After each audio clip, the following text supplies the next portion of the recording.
whole thing. Hello, hello, hello. Welcome. This is Her Talk Show. My name is Sabrina Victoria. I am here with Carroll.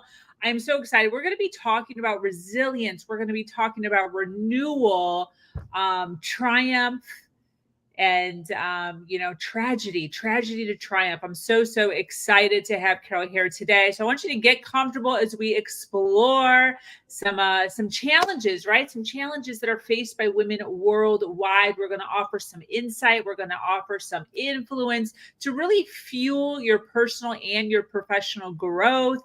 So let's jump in. Get ready, because today's guest is about to change the way you view your world. This is Her Talk Show, hosted by Sabrina Victoria. Hello, if you're listening live, welcome. And if you're listening on the replay, make sure you hashtag replay wherever you're watching us at, so we can send you some love in the comments. But listen, we are here every single day. We're delving into the realms of health, wealth, and leadership with some of the most brilliant women globally. We've interviewed over 600 women, and today we are adding another one to the list. We have Carroll here with us today. She's from Washington, all the way on the other side of the country. I'm in Florida. She's in Washington. Look at what the internet does for us. I love this. She's been there for 40 years. She blends her business with passion for the arts, originating from Rumson. Yes. Rumson, New Jersey. She honed her skills at American University, working at prestigious institutions like the Kennedy Center and the National Endowment. Transitioning to the wine industry, Carroll explored global vineyards, igniting an enthusiasm for winemaking. Now a prominent figure in real estate, she thrives in leadership roles, championing community causes and enjoying city life with family and friends. Winemaking, how fun is that? How long did you do that for? Hi, Sabrina. I just want to thank you for hosting me and having me, and it's a pleasure to meet your audience. I'm so excited to be here. Yeah. I'm actually in Washington, D.C., everybody, not Washington State. Sorry. So it's about 1,000 degrees here, and everybody's in their air conditioning. And I am just, again, so grateful to be here. I was in making wine sales for 20 years, from about 20 years from 1980 almost to 2000, before I transitioned into real estate. So I didn't know what I didn't know, because I was in my 20s when I got into it. And it was a privilege to be at that time. It was also hard because no women were in that industry. So imagine working with crotchety old men whose wives were all at home playing mahjong and having babies. And there were 4 of us in the DC area that sold wine. And I sold to liquor stores, which made it even more of a learning experience. How about that? Wow. So were you going business to business? Liquor store to liquor store. Mm-hmm. I worked for 3 different wholesalers in the DC area. And I had worked at a restaurant in Old Town Alexandria in Virginia. And we had 95 wines on the list. And I was their first and only woman behind the bar, where at least at that time, there were other women after me. So I learned a lot about wines from France and Germany, and Bordeaux, Burgundy, things like that. So it all just happened by chance that I got into the wine business and then sold to liquor stores. Wow, that is amazing. And 20 years doing that. 20 topsy-turvy years. I mean, it really was a time of change, because when I first got into it, it was the European wines that people really didn't know wine unless they knew wine at that time, right? There were wines, I could say the names, but your audience is probably too young to remember the wines of the day. And then California boom started in the early 80s. And so I got to go all over France and then all over California when there were just a few wineries in Napa and Sonoma, Monterey, nothing like it is today. So we went to one winery called Glen Ellen back then, and their success was so new that when people came to taste, they had their money in cigar boxes. Can you imagine? It was Wow. it was a great way to be a part of that, to be a pioneer and to be part of the beginning of that boom. Yeah. Because I don't sell wine anymore. And, we experienced something, and I should probably write about it because not very many people will ever experience what we did back then. That's interesting. Yeah, because I worked for the newspaper industry Ah. selling also, and that is true. It's like people are like, "Newspapers, what are you even talking about?" Like, that is true. Yeah, it's like an industry that no one knows about. Except for us. Yes. Wow.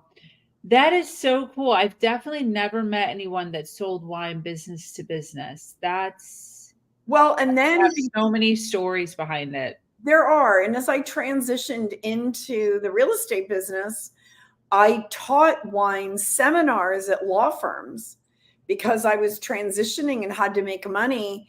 And so I put a little binder together and cold called law firms, and they loved the idea. And I partnered with a liquor store downtown, and I would give him a percentage of what I was paid, and he would supply the wine in the cups and deliver it. And I would go in and teach wine seminars to associates and sometimes partners. Wow. Why would they need to know about wine? It wasn't that they needed, that's a great question.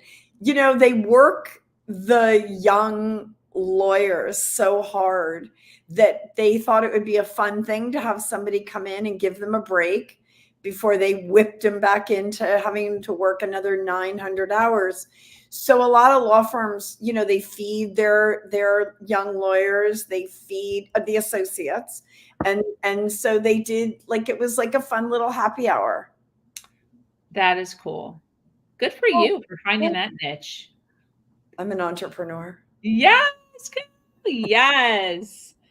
So we're talking about resilience today. When we're talking about entrepreneurship, I mean, there's a lot of it in that. Definitely. Tragedy to triumph. I'd love to hear your story. Well, it's, I can blurt it out by decades. And that little part of it was definitely part of the resilience, because I'll start this way and then we can lead into that and then you can stop me. Because this is the story. And I told it at a mastermind that I was telling you about last year. And that's how I was led to meeting here with you today. Because I had never thought about it until that day when I told the story for the first time. And the people in the room, there were only like 9 of us. And they said, you have taken tragedy and turned it into triumph. And so it really starts where my parents divorced and my world fell apart. And then I was told at 29 that I would be blind. By the time I was 35, I started seeing healers, and I was diagnosed with a disease that I never really believed I had. And I'm double age of 35 now, and I see better than ever. My dad killed himself in 1995. I dated a con man 2 years after that and lost my entire life savings. And while I was filing bankruptcy and starting back again, I was out jogging and a woman ran a red light and hit me with her car. And I was in the hospital for a month. And I am Now, on the other side of that, that was in 1999. I had cataract surgery 2 years ago, a pacemaker put in my chest last June, and here I am on the other side of life, turning it into triumph. Wow. So it's, it's easy to say all that right now without crying, because it's been a journey, but it's led me here today to help and inspire people, because you can get through it. And the way I'm talking to you now is because I am, obviously, this is our life journey. I'm not dead, so I'm still going through it, but it's how to help people along that way. Yeah. I totally get that when you're talking about, it's so easy to say it now. Like, it's no big deal, but it is a big deal while it's happening. It's a huge deal. And it is still a big deal. Like, I'm still trying to heal my eyes. I tore all the ligament. Tore 3 ligaments in my left knee. I broke my right leg. I had to learn to walk again. I had concussions. Like, there's so many stories along the way. And that's why I just gave you that overview, because to get here, spiritually, mentally, like I have clearly a resilient spirit. And through it all, the thing that has grown so deeply is my faith. Mm-hmm. Because every day, you can wake up and you can make 2 choices. You can have a great day and things will happen along the way, or you can be miserable. And I don't choose to be miserable. I never have. Yeah, exactly. I think that's the key, is people not necessarily recognizing that they have a choice in the matter. When did you realize you had a choice? Was that innate in you, or was that a learning curve for you? It's such a great question. There has to be some level of innate. And so when I go back to my parents' divorce and what led to that, we had a wonderful life on the Jersey Shore in a beautiful house. And, it was before I turned 15. And I really believe that everything falling apart, going from shopping at Saks to a consignment store and paying my own way through things. And, my dad helped me until he couldn't. And that happened pretty quickly.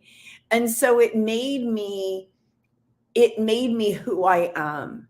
Right. And so when you say, is that innate? I believe that time really gave me, it wasn't easy. A lot of it has been very lonely, but then it prepares you for the scenarios that I just gave you. Nothing prepares you for the possibility of losing your sight, or your father's suicide, or, dating a jerk who cons you out of your money. Like, none of that is preparation, but there is obviously a spirit in me. And like I said, I started seeing healers before anybody admitted that they were doing it in the 80s. And even though I didn't know what I know now, I know that had to have set a light within me that was helping me to find my way. Because I was reading people that probably nobody's even heard of now, including people like Deepak Chopra, but Shakti Gawain, and stuff that wasn't talked about. It was like a little secret world. So when you ask that question, that I am sure had to be part of the secret sauce that was bringing me to the decade of my 40s, when I might as well say it, the shit knocked out of me. Yeah. Right. It's like, okay, here I am, world. Yeah, absolutely. I know that there's been so many times in my life where I'm literally sitting around and I'm like, I feel like the universe freaking hates me. Because it's like right when you're getting up and right when you're like, okay, I'm going to freaking do it again, you get knocked down again. And I think so many times individuals eventually they give up and they stay complacent and they stay quiet and they stay small. and they don't do scary things anymore, like pivot from one industry to another industry because they're too scared. How have you navigated that? How have you navigated, um, growth, expansion, despite the tragedies that have happened to you? Again, another great question. I feel like, so let me digress and answer it this way, because the navigation of it the waters have not been waters I've navigated before. Luckily, I learned to swim at a very young age. That's the best metaphor I can use. Yeah. My dad killed himself when he was 67. And so before that birthday, like a month or so before it, I was terrified that something would happen and snap in me and that I could kill myself. I've never had any sort of suicidal, I mean, of course we have really bad days, right? But that had never occurred to me. And right before the birthday, this spirit of enlightenment is the only way to explain it, came over me. And I heard my dad say, I'm handing you the baton. I couldn't go past 67. And these next years for you, hopefully many, are going to be the best of your life. So when you say navigate, I feel like every decade and all the years in between, my course gets reset. There's a new compass to do that. But I just keep going back to faith. I have dear friends. I work with someone who I cannot call a trainer. I have to call him a physiologist. He is my trainer, but he's the body whisperer, and he works with me and has brought people into my life to help me heal. And the strength is really from within. I mean, when I'm alone, like you said, I ask the universe, and it's like, what are you doing? Like, when are you gonna, everything's gonna fall off of a tree and help me? Why am I working so hard? And then there's another new day. And I have really, really dear friends that have been there and supported me. And new ones are continuing to come into my life as my confidence grows, which really changed when I had that cataract surgery a couple of years ago. I went into a 2-month, right after, minutes after the surgery, I went into a class on public speaking. It was a 2-month class, and that gave me a confidence that I'd never had before, standing on stage.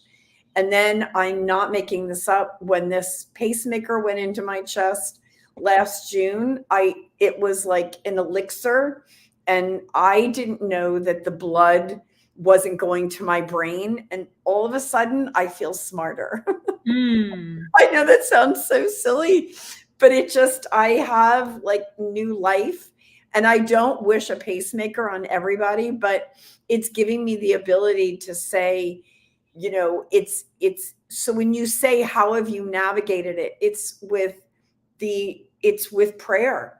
It's with really thinking. It sounds so Pollyanna, but I've had classes and different books that I've read, and being part of different people teaching me along the way that have helped me.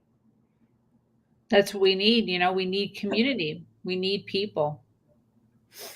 Well, it really, as I said, I was in this group last year, and I would love your listeners to hear this.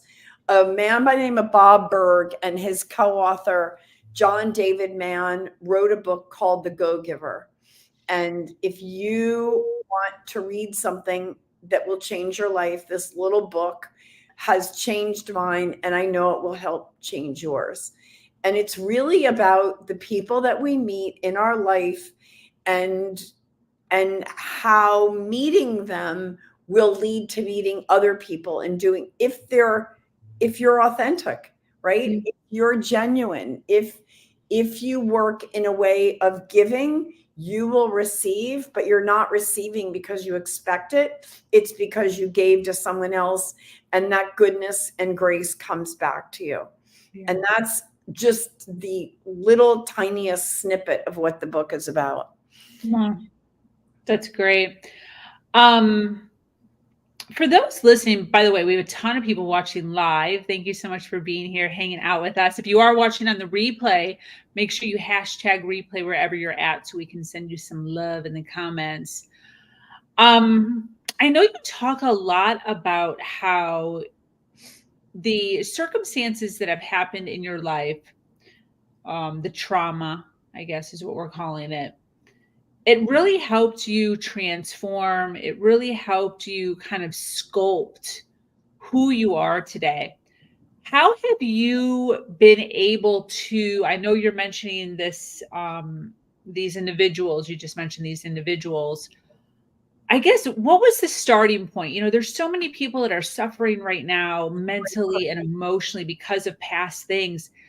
You know, are you recommending programs? Are you recommending books? Are you recommending prayer? How does somebody start to change their mindset and realize the benefits that come from challenges? So the change really happened during COVID. And this is I'm going to answer you in a longer way, but it'll make sense. My trainer, Chris, who is not a trainer, he's a body whisperer. He put together Zoom workout classes for us every morning and every night, 5 days a week, and sometimes on Saturdays. And so without going into a lot of detail, he still does it, the Zoom class on Tuesday nights. And anybody listening, I'm happy to share it with you.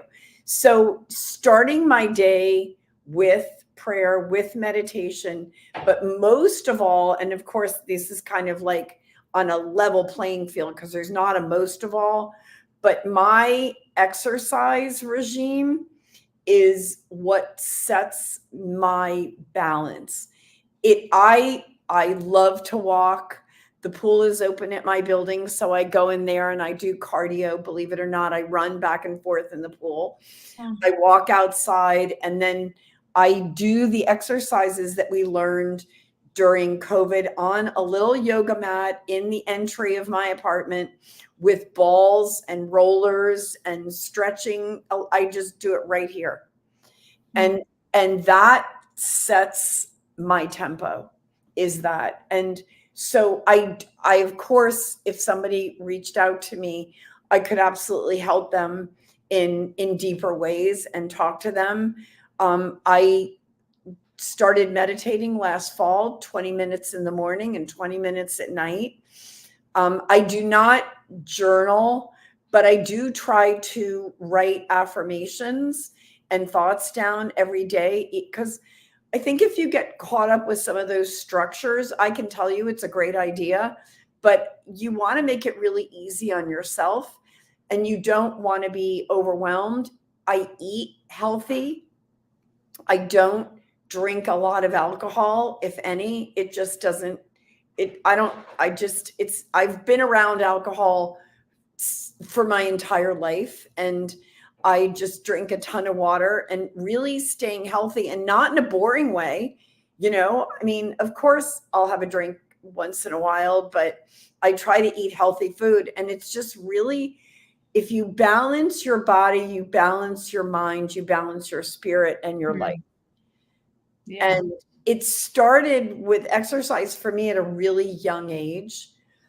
My dad was a big deal athlete, so it was kind of ingrained in me, and I'm the oldest, and clearly I'm not a boy. So I kind of picked up on a lot of I like watch football so that I could be with him, you know, so I was around a lot of male sports, but I think that's sort of the beginning to your question.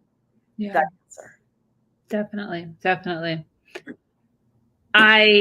I know that you went into real estate, I'm assuming in around 2000. 1998. Yeah.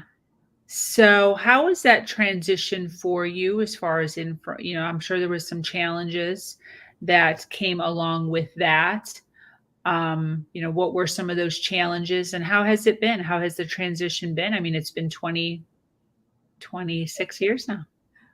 It was great until I got hit by the car 6 months after I got my real estate license. So, and I was bankrupt. So right before I was hit by the car, I was bankrupt and sold 2 houses. So when I came out of being in the hospital for a month and learning to walk again, I had real money in the bank and I started all over again. And, I'm with TTR Sotheby's. I love the company I work with. We're an international company. The whole name is TTR Sotheby's International Realty. And my office is right in Georgetown in Washington, D.C.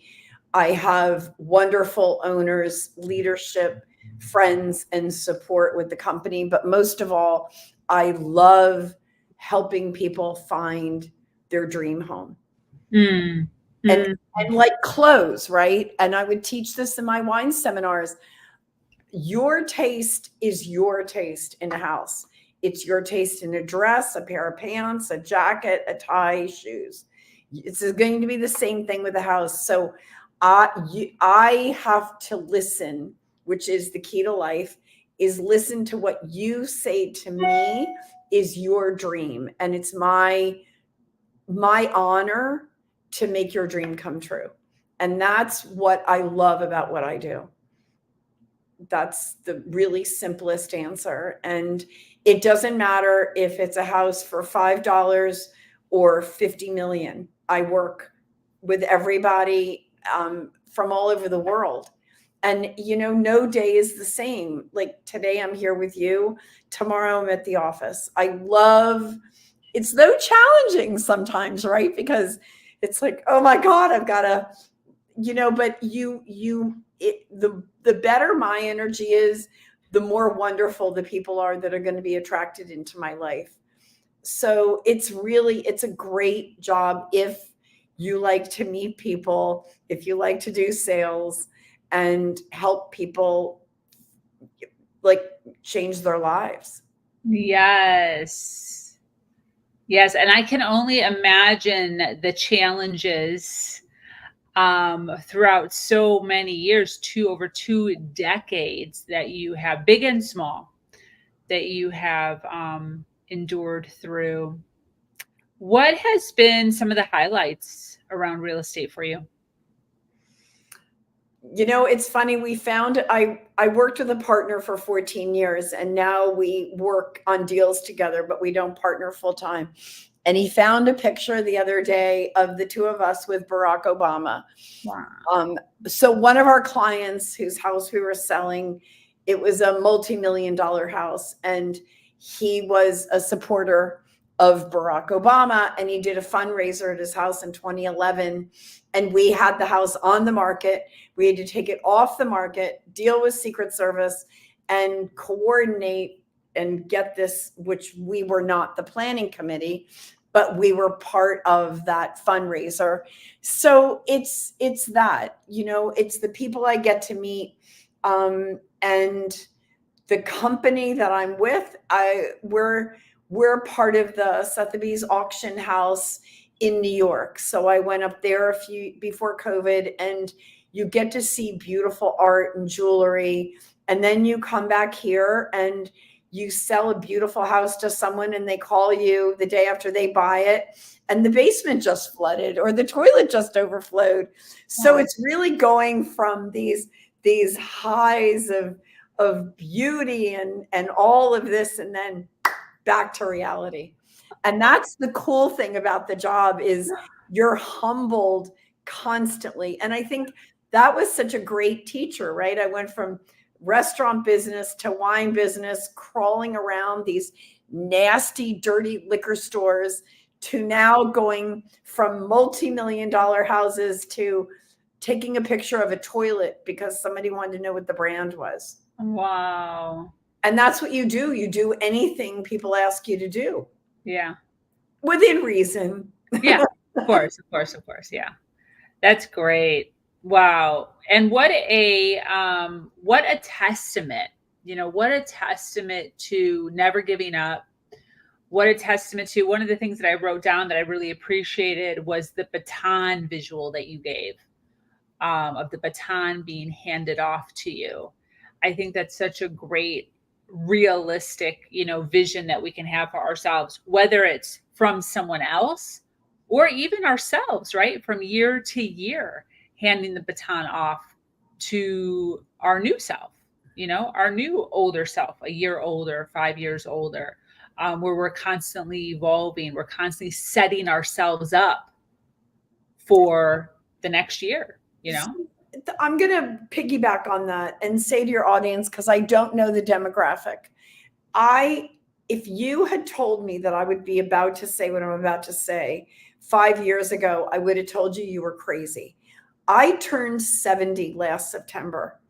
And I believe truly from that baton moment that now, having just turned 70, I feel younger, smarter, more enlightened, Wow. and really, truly living my life purpose. Wow. I'm not telling you all to rush to be 70. That's not what I'm saying. But I'm saying don't be afraid of what you just said, that every single year every day is a blessing. Yeah. But I'm telling you, I was so age phobic. I was like, oh my God, I can't admit this, but now I embrace it. And I'm so proud of myself for getting here. It makes me feel emotional. And being able to share with your audience that life really can get better, but you have to want it to. Yeah, definitely. I do think that the mindset is interesting. Talking to individuals in their 50s, 60s, and 70s or older, and there are different mindsets around that. So it's so great seeing, and you being open and vulnerable about your age. Girl, you don't even look, nothing like 70 or what I would picture 70 to be. But we don't know what it is, right? No, that's true. That's true. Well, I work with my trainer. I just want to interject this because we've done videos and we can, I can send them to people or they can find them on my website. But we've done videos about working with people at all different ages. And it doesn't matter what your age is. Chris, my trainer, works with people that are almost 90. Wow. And they're still working out. And that's really my platform for part of what we're talking about, is helping people to understand you too can do this. Yeah. Yeah. That's great.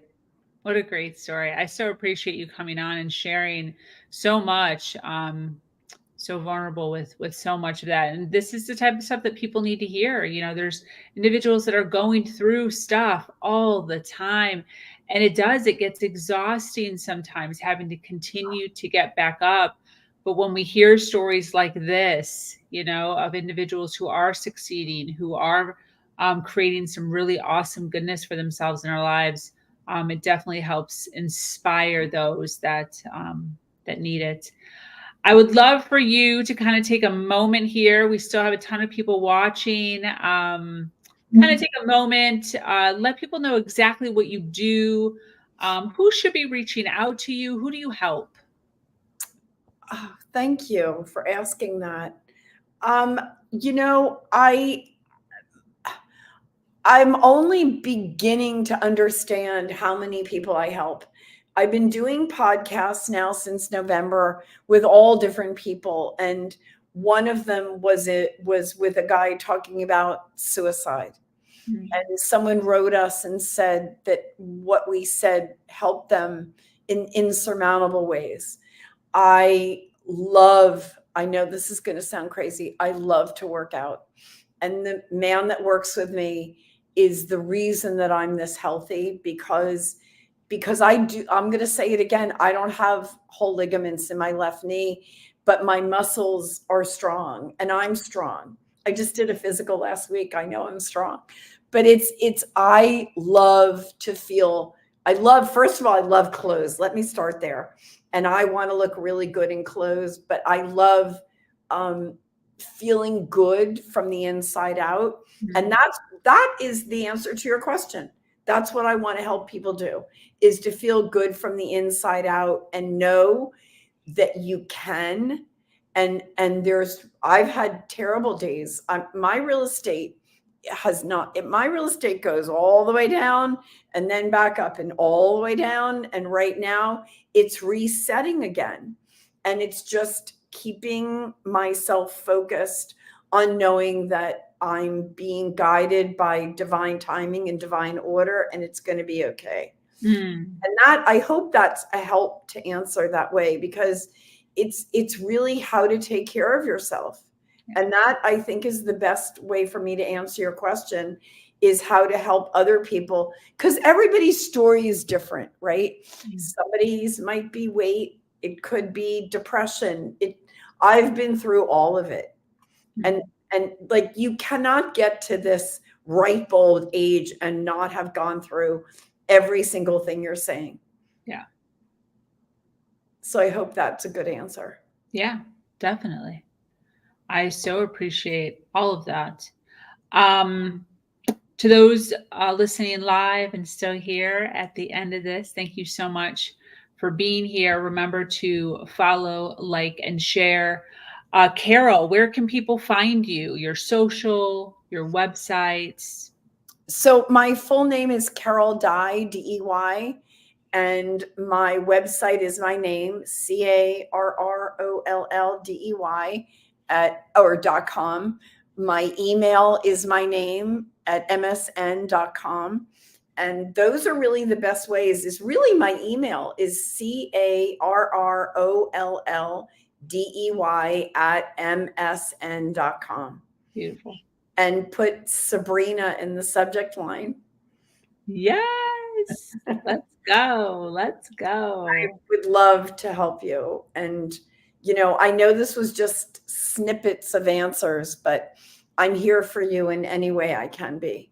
Thank you. Thank you. Thank you. Well, this has been phenomenal. I so appreciate you, Carroll, taking some time out of your day to sit down, relax, share some of your wisdom, your insight, in order to inspire others all over the world. Again, to our dedicated listeners that are still here or watching all the way at the end, remember to follow, like, and share. And once again, my name is Sabrina Victoria. I am the host here at Her Talk Show, and I invite you to join our amazing community, Her Nation, filled with women just like Carroll here, who are dedicated to helping others rise. We love you so much. Until next